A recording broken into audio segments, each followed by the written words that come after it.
추석인데 우리 이런 좋은 날들 속에서 하나님께서 여러분들의 모든 가정에 큰 은혜와 화목을 주시고 또 하나님께서 위로부터 주시는 그러한 귀한 은혜가 더욱더 넘칠 수 있게 되기를 주의 이름으로 축원합니다. 우리는 모두 다 은혜와 복을 받기를 원합니다. 그러나 우리 스스로가 내가 내 스스로 복을 차내어 버리는 하나님의 은혜가 오는 그 통로를 내 스스로가 막아버리는 어떤 그런 경우들도 많이 있습니다. 오늘 본문의 요나가 바로 그런 경우라고 볼 수가 있습니다. 자, 요나가 하나님의 은혜를 저버렸다. 왜 그럴까요? 자, 요나가 어떤 사람인지를 한번 봅시다. 열왕기하 14장 25절에 보면 요나는 여로보암 2세 때의 사람입니다. 그때 호세아 선지자, 아모스 선지자가 이제 있었는데 이런 선지자들과 같이 활동을 했던 그런 선지자라 이렇게 나옵니다. 근데 어느 날 이 요나 선지자에게 하나님께서 큰 일을 하나 맡기십니다. 무슨 일입니까? 요나서 1장 2절을 다 같이 다시 한번 봅시다. 1장 2절 너는 일어나 저 큰 성읍 니느웨로 가서 그것을 향하여 외치라. 그 악독이 내 앞에 상달되었음이니라 하시니라. 그랬습니다. 너는 니느웨로 가서 내 말을 전하고 그곳에 있는 사람들을 회개시켜서 그 사람들을 구원시키라 라고 하는 이제 그런 어떤 명령이죠. 근데 하나님의 이 명령에 대해서 요나는 순종합니까? 불순종합니다. 평소에 크게 쓰임받던 선지자였는데 이때는 불순종합니다. 자, 그 이유가 뭘까요? 그 불순종의 이유, 중요한 이유가 하나 있죠. 그것은 자신이 늘 항상 가지고 있는 그 고정관념, 그 고정관념과 하나님께서 명령하시는 것이 맞지 않았기 때문에 그렇습니다. 요즘 흔히 말하는 요나 자신의 그 자기 프레임이 있었던 것이죠. 그 자기 프레임, 자기 고정관념, 이것이 하나님 보시기에는 잘못되어 있었습니다. 그래서 하나님의 그 뜻과 계획과는 다른 어떤 그런 고정관념이었던 것이죠. 요나는 이런 확고한 자기 나름대로의 어떤 그런 것이 있었기 때문에 이 하나님의 은혜를 스스로 차단해버리고 마는 그런 결과를 가져오게 된 것이죠. 자, 그러면 요나의 고정관념이 뭡니까? 그건 한마디로 하나님의 구원은 누구에게만 있다? 민족으로 본다면 어느 민족에게만? 자기 민족에게만, 유대인에게만, 이스라엘 민족에게만 구원이 있다. 다른 민족에게는 구원이 없다. 이렇게 생각을 하는 거죠. 이건 모든 유대인들의 보편적인 생각이기도 사실은 합니다. 더군다나 그 당시 니느웨는 이스라엘의 원수인 아수르의 수도입니다. 그래서 니느웨 사람들은 하나님의 용서를 받을 수도 없고 또 구원을 받을 수 없다. 철천지 원수인데 그들은 오히려 멸망을 받아야 된다. 이런 것이 거의 대부분의 유대인의 관점이고 또 요나는 이런 면으로 아주 철두철미합니다. 자, 이런 것을 보통 유다이즘, 시오니즘 그렇게 이야기를 하죠. 그런 사상은 이 요나 시대에만 있었던 것이 아니고 지금도 역시 마찬가지로 이스라엘 사람들은 그렇게 생각을 하고 있습니다. 그래서 예수님을 메시아로 믿지도 않습니다. 자신들만 오직 선민이고 자신들만 구원받는다. 그렇게 생각을 하죠. 그래서 어떻게 보면 하나님의 더 큰 은혜를 그들 스스로가 차단하고 있습니다.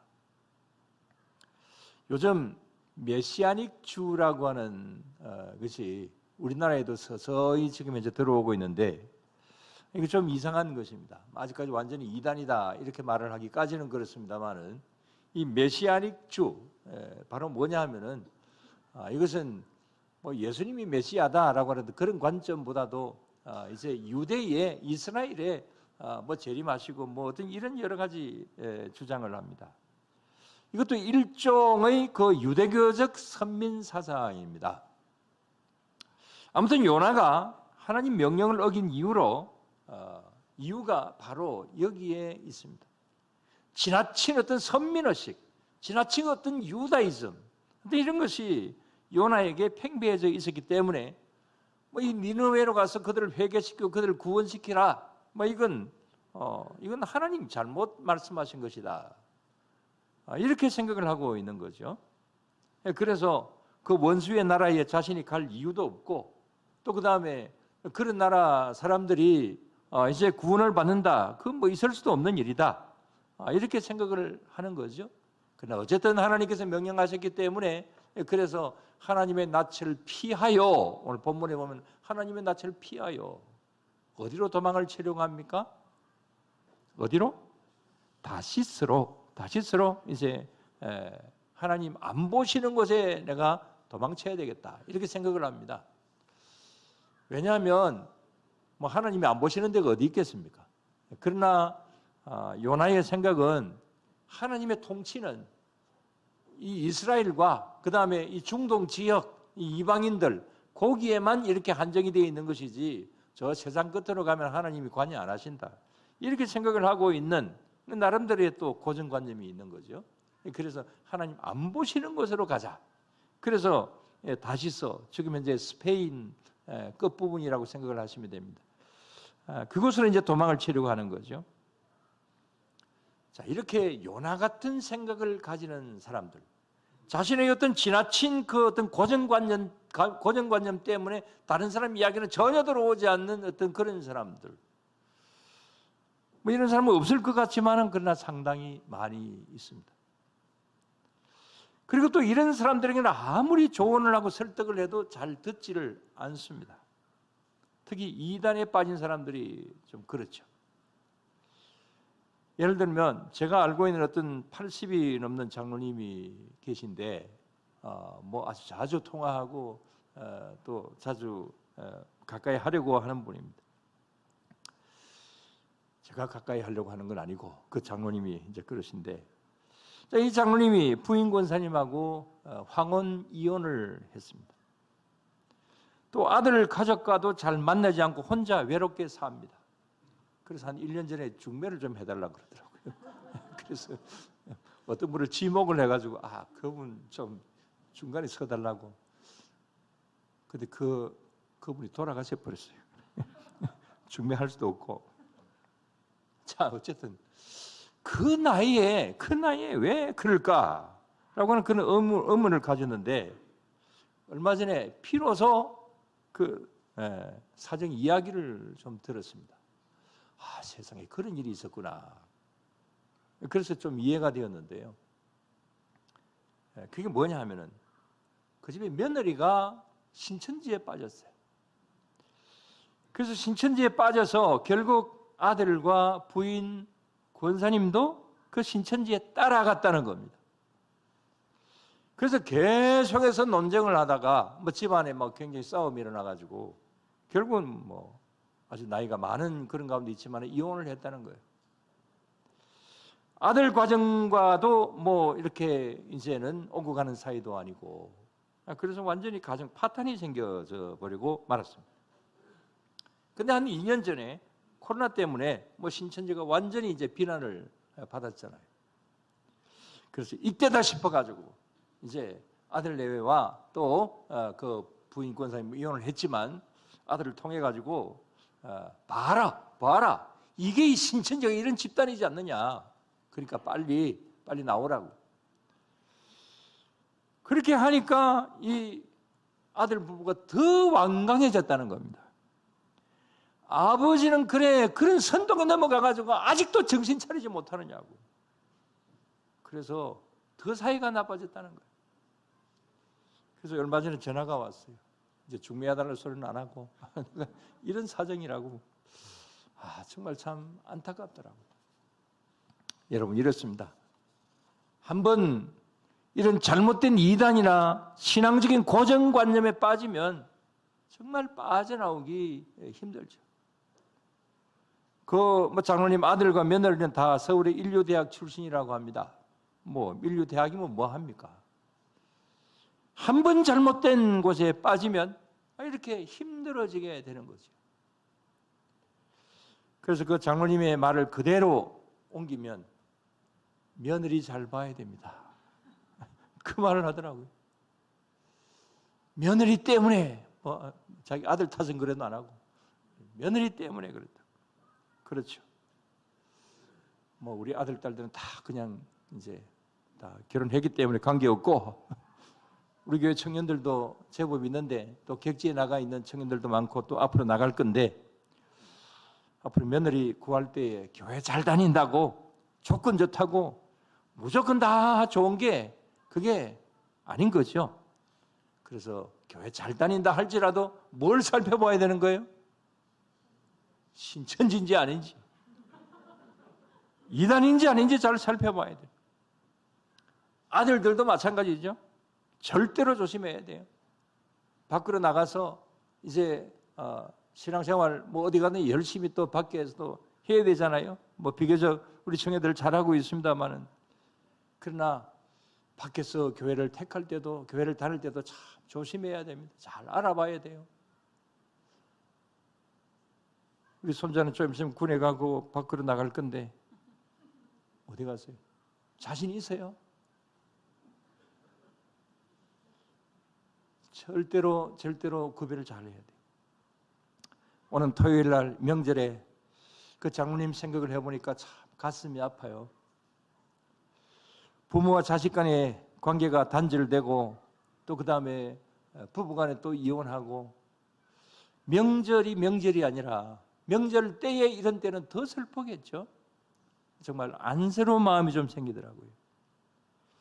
그런 면에서 여러분, 저와 여러분들의 가정에는 절대로 이런 잘못된 이런 이단이나 잘못된 고정관념 때문에 하나님의 은혜를 스스로 차단해버리고 이것이 가정의 문제로 돌아와가지고 가정 속에도 이런 명절이라도 이런 어떤 아픔을 가지는 이런 가운데는 절대로 있지 않도록 대대손손이 그런 일들 없도록 여러분들 조심하시고 또 기도하실 수 있게 되기를 바랍니다.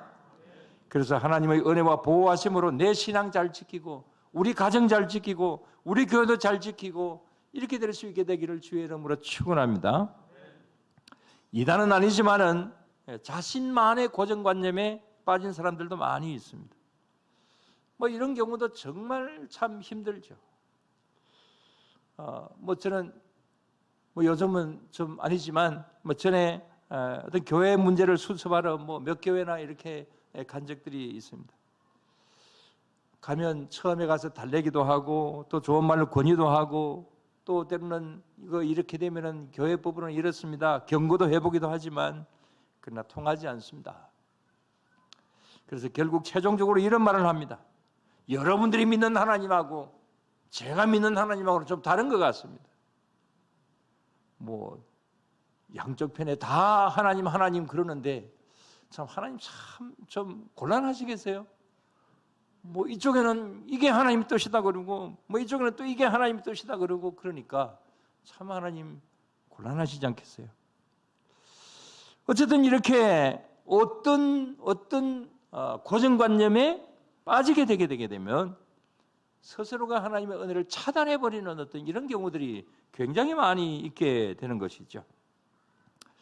그래서 이런 가운데서 어려운 문제가 생겨지지 않도록 특히 가정적인 문제가 생겨지지 않도록 우리는 늘 항상 조심하고 절대로 나는 요나같이 되지 말아야 되겠다 이런 생각들을 늘 가져야 될 줄로 믿습니다. 자, 그러면 왜 이런 고정관념이 생겨지고 착각을 하게 되는 것일까요? 이건 종종 말씀을 드리는 프레임이라고 하는 말로 대신할 수 있습니다. 이 말은 원래 심리적인 용어였는데 지금은 아예 그냥 사회적인 용어로 굉장히 많이 쓰고 있는 용어 중에 하나이죠. 자, 이런 어떤 자기 나름대로의 프레임, 이건 누구든지 다 가지고 있습니다. 그 자신의 어떤 프레임을 통해서 세상을 보고 그 다음에 판단하고 또 행동을 하고 그러잖아요. 여기에는 수만 가지가 있습니다. 뭐 정치 프레임도 있고, 그 다음에 경제 프레임도 있고, 그 다음에 또 종교 프레임도 있고, 그 다음에 또 어떤 신문을 보느냐에 따라 신문 프레임도 있고, 뭐 여러 가지들이 많이 있죠. 그러나 이게 전적으로 잘못됐다라고 하는 그런 이야기는 아닙니다. 사람들은 누구든지 자기 관점을 가져야 되고, 누구든지 자기 논리를 가져야 되고, 자기 철학이 있어야 되는 것이죠. 예를 들어서 저는 목회적인 목사의 관점이 있습니다. 목사의 논리가 있습니다. 목회 철학이 있습니다. 뭐 그거 없으면 안 되는 거죠. 뭐 여러분들도 역시 여러분들 나름대로의 어떤 그 자기 철학, 자기 관점이 다 있습니다. 자기에게 주어진 어떤 달란트의 프레임을 반드시 가져야 되고 또 그렇게 해야 됩니다. 그러나 문제는 이 나의 프레임이, 나의 이 어떤 관념이 전부다 이렇게 생각을 하면 안 되는 거죠. 나는 옳고 너는 다르다 이렇게 생각을 하면 그건 안 되는 거죠. 그중에서 정치권의 정치 프레임은 언제나 문제입니다. 여당 사람들은 정부를 보는 눈은 항상 긍정적입니다. 항상 예스맨입니다. 예스우먼입니다. 옳은 것도 예스, 옳지 않는 것도 예스. 그러나 야당 사람들은 어떻습니까? 항상 부정적이고 비판적입니다. 항상 노맨입니다. 그래서 옳은 것도 노, 나쁜 것도 노. 여당이 야당이 되고 야당이 여당 돼도 꼭 마찬가지죠. 변하지는 않아요. 하여튼 그 동네는 이상한 동네입니다. 이걸 뭐라 그럽니까? 정치 프레임이라고. 이게 아주 나쁜 진영 논리이고 팬덤 정치의 자기 프레임이죠. 자기 관점, 자기 어떤 논리 속에서 그렇게 합니다. 그러나 이건 뭐 어쩔 수가 없습니다. 사실 뭐 정치라고 하는 것은 너가 죽어야 내가 사는 것이기 때문에 그래서 이건 뭐 어떤 역사 속에서 세계 역사 속에도 그렇고 우리나라 역사 속에도 볼 때 뭐 늘 그렇죠. 너가 죽어야 내가 산다. 그래서 이전 투구합니다. 사생 결단합니다. 그건 뭐 직업이 정치가니까 그건 뭐 어쩔 수가 없습니다. 뭐 어느 정도는 또 이해를 할 수도 있습니다. 그러나 문제는 이 정치인들이 국민들을 선동을 해서 자기 편으로 끌어들여서 편을 만들고 결국은 팬덤 정치를 하는 그것이 문제라고 볼 수가 있죠. 그래서 일반 국민들도 정치가들을 따라서 여당 성향의 사람들은 옳은 것도 예스, 나쁜 것도 예스, 야당 성향의 사람들은 옳은 것도 노, 나쁜 것도 노. 항상 그러잖아요. 아마 이번 추석에도 이런 것 때문에 가족 간의 갈등이 많이 일어나지 않겠죠? 일어나지 않기를 바랍니다. 여야 정치인들은 아예 명절이 되면 명절 밥상에 올릴 사건, 어떤 것을 명절 밥상에 올릴까? 이런 것을 아예 논쟁거리를 만들잖아요. 그래서 뭐 올해의 명절 밥상의 사건은 이것이다 라고 정해놓기도 합니다. 제가 볼 때는 이런 어떤 선동 정치를 한다. 뭐 정치가들은 정치가니까 자기들이 직업이니까 뭐 그렇다고 할지라도 이걸 그냥 국민들에게 주입을 시켜가지고 국민들끼리 서로 이렇게 나누어 놓고 그래서 국민들도 역시 마찬가지로 옳은 것도 나쁜 것도 이렇게 자기 진영에 따라서 자기 성향에 따라서 이렇게 빠져들어가는 거. 이게 문제면 참 문제라고 하는 거죠. 이번 추석에는 여러분들 가정에는 이런 것이 없으면 좋겠습니다. 정치적인 이야기 하면 좀 그렇습니다만 양쪽을 한번 비판을 해봅니다. 여러분 개딸이 뭡니까? 요즘 개딸 굉장히 개딸 이야기 많이 하잖아요. 그 개딸이 뭐예요? 개딸만 있는 것이 아니라 개 아저씨도 있고요. 개 아줌마도 있고요. 예. 한번 찾아봤어요. 이게 개딸이라고 하는 말이 어디에서 왔을까? 제가 용어에 관심이 있기 때문에. 이것은 원래 그 응답하라 1977입니까? 1997입니까? 거기에서 나오는 대사라고 합니다.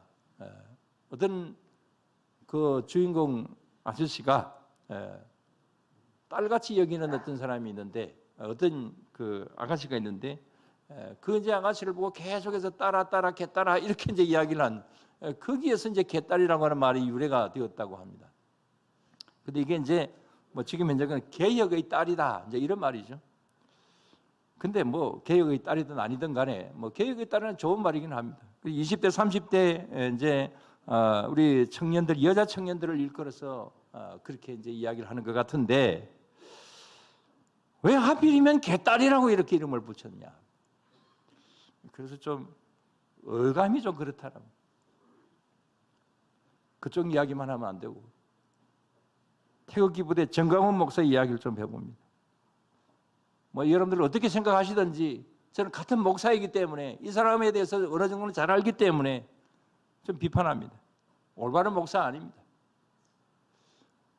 이번에 우리 총회에서도 2단 이제 대상자로 이렇게 올려서 뭐 논의를 한다고 하는데 또 용어상으로 말씀을 해봅니다. 자기 아들을 독생자라고 이야기를 하고 있습니다. 자기 아들을 독생자, 뭐 예수라고 하는 말은 뒤에 붙이지는 않았지만 요즘 뭐 굉장히 그 교회 팔고 한 그런 것 때문에 굉장히 비리가 많이 드러나서 요즘은 아주 뭐 잠잠하고 있지만 어쨌든 태극기 부대를 이끈 사람 중에 한 사람이 정강훈 굉장히 좀 문제가 많습니다. 정치도 잘 모르면서 너무 지나치게 이야기하면 그렇죠. 어쨌든 지금 현재 우리의 현실이기 때문에 그렇습니다. 양쪽으로 너무 진영 싸움을 이렇게 하고 있고 정치가들이 이용을 하고 있고 그래서 우리는 분열된 사회 속에 살아가고 있습니다. 지나친 자기 프레임 속에서 이제 벗어나지 못하는 이런 어떤 잘못된 모습들이 있습니다. 여기 요나의 프레임이 그렇다는 겁니다. 물론 요나가 정치적인 사람은 아니지만 그러나 완전히 자기 프레임에 빠져 있습니다. 그래서 하나님의 말씀을 이해를 하지를 못합니다. 그래서 어떻게 합니까? 하나님이 찾을 수 없는 다시스로 도망가자. 아까 말씀을 드렸습니다마는 그래서 욥바에서 배를 탑니다. 자, 지도를 한번 봅니다. 자, 저기 보면 하맛이라고 하는 것이 나옵니다. 이 하맛이 아마 요나가 있었던 곳인 것 같습니다.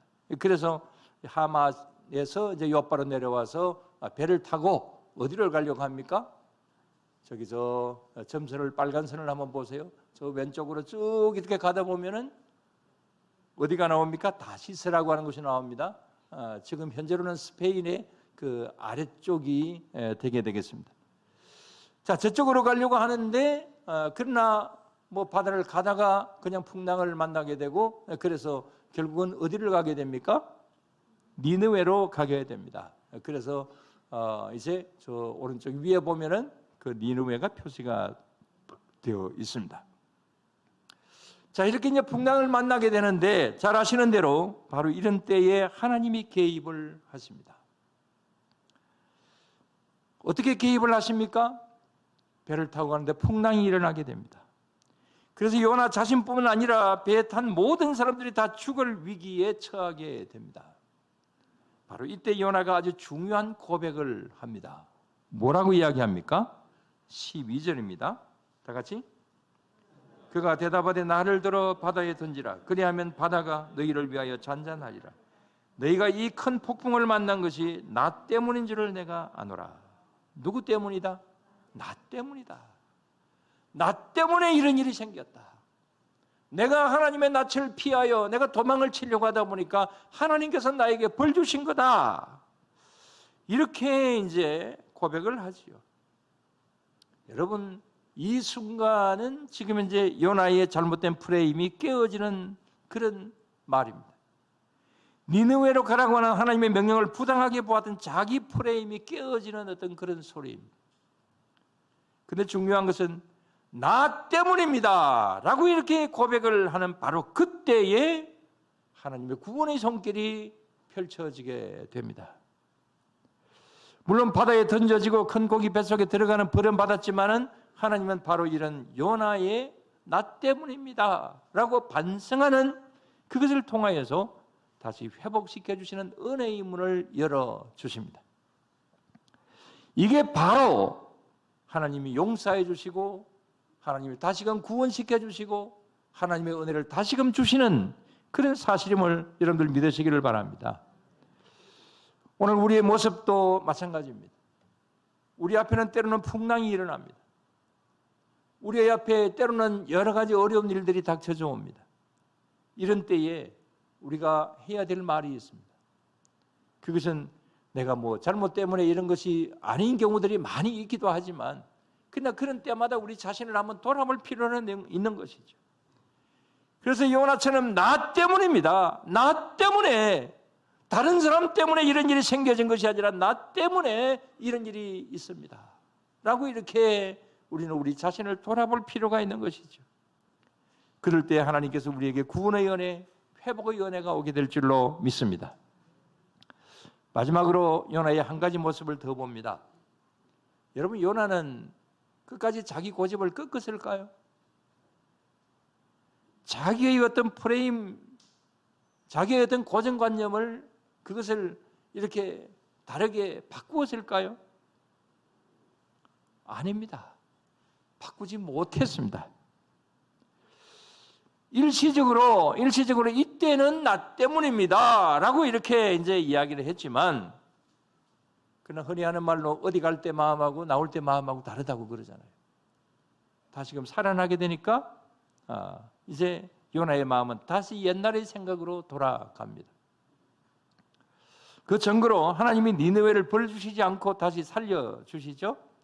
그러니까 니느웨를 왜 벌주지 않았느냐, 어떤 이런 면에서 4장 1절에 보게 되면 4장 1절 한번 띄워, 다 같이. 요나가 매우 싫어하고 성내며 그랬습니다.